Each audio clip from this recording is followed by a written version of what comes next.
Con bằng tuổi bạn Huy không? Dạ bằng. Học chung lớp hả? Dạ.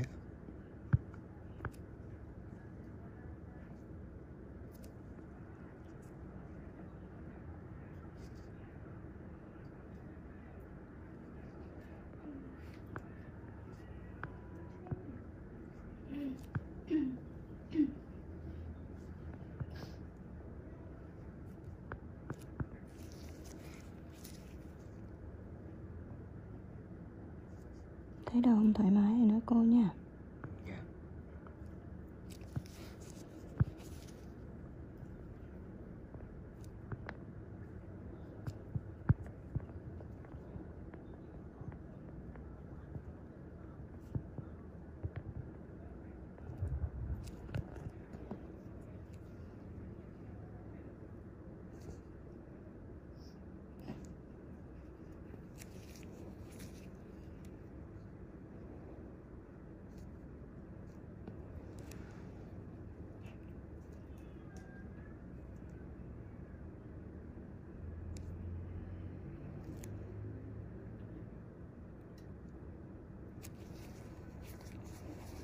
Chịu được không con?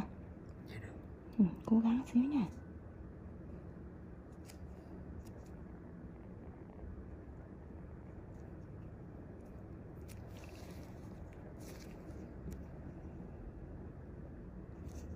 Ở nhà là ba nằm cho con hả? Dạ.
Nghe qua giúp cô hả?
जन सामान्य की स्वभाव से ही साहित्य के प्रति रुचि होती है।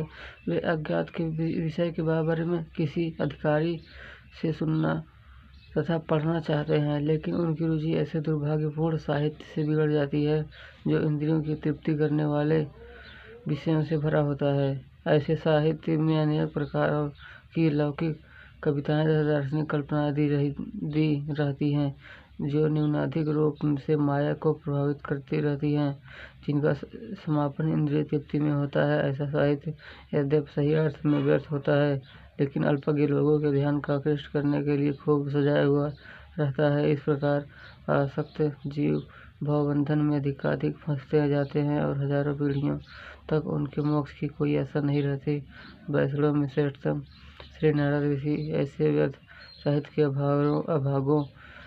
अभागे शिकारों के प्रति करुणा से अभिभूत होकर श्री व्यासदेव को ऐसा दिव्य साहित्य रचने के लिए उपदेश देते हैं, जो न केवल आकर्षक हो अपितु इस सभी प्रकार के बंधनों से मोक्ष प्रदान कराने वाला भी हो।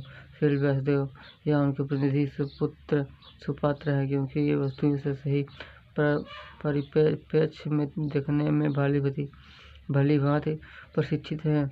श्री व्यासदेव तथा उनके प्रतिनिधि अपने आध्यात्मिक प्रकाश के कारण शुद्ध विचार वाले हैं। अपनी भक्ति के कारण दृढ़व्रती और भौतिक कार्यकलापों में सड़ रही है पतित आत्माओं का उद्धार करने के लिए कटिबद्ध है। पतित आत्माएं नित्य प्राप्ति न्यूनतम समाचार प्राप्त करने की इच्छुक रहती हैं।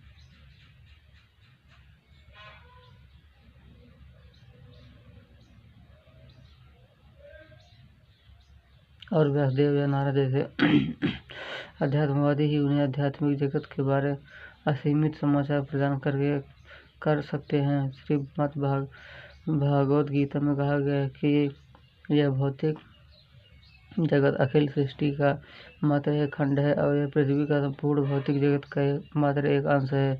सारे विश्व में सहस्त्रों ऐसे साहित्यकार हैं जिन्होंने हजारों लाखों वर्षों से जनता को सूचना के लिए हजारों साहित्यिक कृतियां तैयार की है, लेकिन दुर्भाग्यवश इनमें से किसी के द्वारा भी पृथ्वी पर शांति अमन चैन नहीं लाया जा सका। इसका कारण यह है कि इन कृतियों का आध्यात्मिक शून्यता। अतः वैदिक साहित्य विशेष रूप से भगवत गीता तथा श्रीमद् भागवत की संस्तुति की जाती है, जिससे भौतिक सभ्यता के उस चंगुल से अभिष्ट छुटकारा प्राप्त हो सके जिससे मानव शक्ति का प्रमुख अंश क्षीण होता जा रहा है। भगवत गीता स्वयं भगवान द्वारा कहा गया संदेश है, जिसका अंकन व्यासदेव द्वारा हुआ है। श्रीमद् भागवत उन्हीं भगवान कृष्ण की लीलाओं का दिव्य आख्यान है। शाश्वत शांति तथा कष्टों से मुक्त की जीव की लालसाओं को तुष्ट करने में यह ग्रंथ सर्वसमर्थ है। अतएव श्रीमद् भागवत पूरे ब्रह्मांड के लिए जीवों को समस्त प्रकार के भौतिक बंधनों से पूर्ण छुटकारा दिलाने के लिए है। भगवान की लीलाओं का ऐसा दिव्य आख्यान व्यासदेव तथा उनके प्रामाणिक प्रतिनिधियों जैसे मुक्त जीवों द्वारा ही वर्णित किया जा सकता है, जो निरंतर भगवान की दिव्य प्रेम भक्ति में लीन रहता है। केवल ऐसे ही भक्तों को भगवान की लीलाएं तथा उनकी दिव्य प्रकृति की भक्ति के कारण स्वतः प्रकट हो पाती है।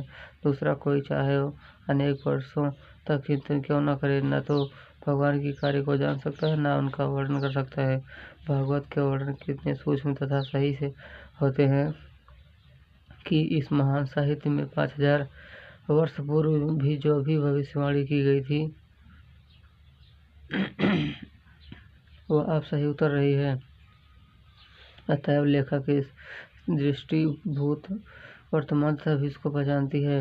व्यासदेव जैसे मुक्त व्यक्ति न केवल दृष्टि शक्ति तथा पांडित्य के मामले में पूर्ण है, अपितु श्रवण चिंतन अनुभव तथा अन्य सभी इंद्रिय कार्यों में भी सिद्ध होता है।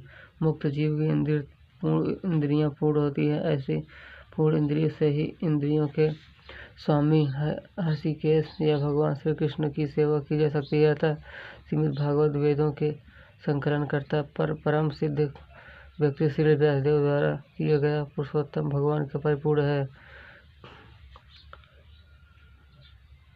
तुम भगवान के अतिरिक्त विभिन्न रूपों, नामों तथा परिणामों के रूप में जो कुछ भी वर्णन करना चाहते हो, वह प्रकृति प्रतिक्रिया द्वारा मन को उसी प्रकार आंदोलित करने वाला है इस प्रकार आश्रय विहीन नाव को चक्रवात आंदोलित करता है। तात्पर्य: श्री व्यासदेव वैदिक साहित्य के समस्त वर्णनों के संपादन करता है, अतः उन्होंने अनेक प्रकारों से दिव्य अनुभूति का वर्णन किया है, यथा सकाम कर्म, मीमांसा, योग, शक्ति का भक्तिमय सेवा। इसके अतिरिक्त उन्होंने विविध पुराणों में अनेक देवताओं को विभिन्न रूप तथा नामों से पूजा किए जाने की संस्तुति की है। इसका परिणाम यही हुआ कि जनसामान्य भ्रांत कि वे भगवान की सेवा में अपना मन किस तरह स्थिर करें। वे आत्म साक्षात्कार के सही मार्ग को ढूंढने के लिए सदा भ्रांत रहते हैं। श्री नारद देव व्यासदेव वेद व्यास द्वारा संकलित किए गए वैदिक साहित्य की त्रुटि विशेष पर बल दे रहे हैं और वे प्रत्येक वस्तु को केवल परमेश्वर से संबंधित करते हुए वर्णन करने के लिए कह रहे हैं। वस्तुतः भगवान के अतिरिक्त किसी भी वस्तु का अस्तित्व नहीं है। भगवान विभिन्न विस्तारों के रूप में प्रकट होते हैं। वे पूर्ण वृक्ष के मूल हैं। वे संपूर्ण शरीर के मानव उदर है। मूल में जल डालना ही वृक्ष को सींचने का सही विधि है। ठीक इसी तरह पूरे शरीर को शक्ति प्रदान करने के लिए उदर को भोजन प्रदान करना है। इसीलिए श्री व्यासदेव को चाहिए कि भगवत पुराण के अतिरिक्त अन्य किसी पुराण का संकलन न करते, क्योंकि उसमें रंच मात्र विचलन से आत्म साक्षात्कार में बड़ा उपद्रव हो सकता है। यदि रंच मात्र विचलन में ऐसा उपद्रव हो सकता है तो परम सत्य भगवान से पृथक विचारों को के जानबूझकर किए गए विस्तार के विषय में क्या कहा जाए। देवताओं की पूजा का सबसे बड़ा दोष है कि इसमें सर्वेश्वरवाद का जन्म होता है। किसी परिणति अन्य धार्मिक संप्रदायों की उत्पत्ति में होती है जो भगवत के उन सिद्धांतों की उन्नति के लिए घातक है।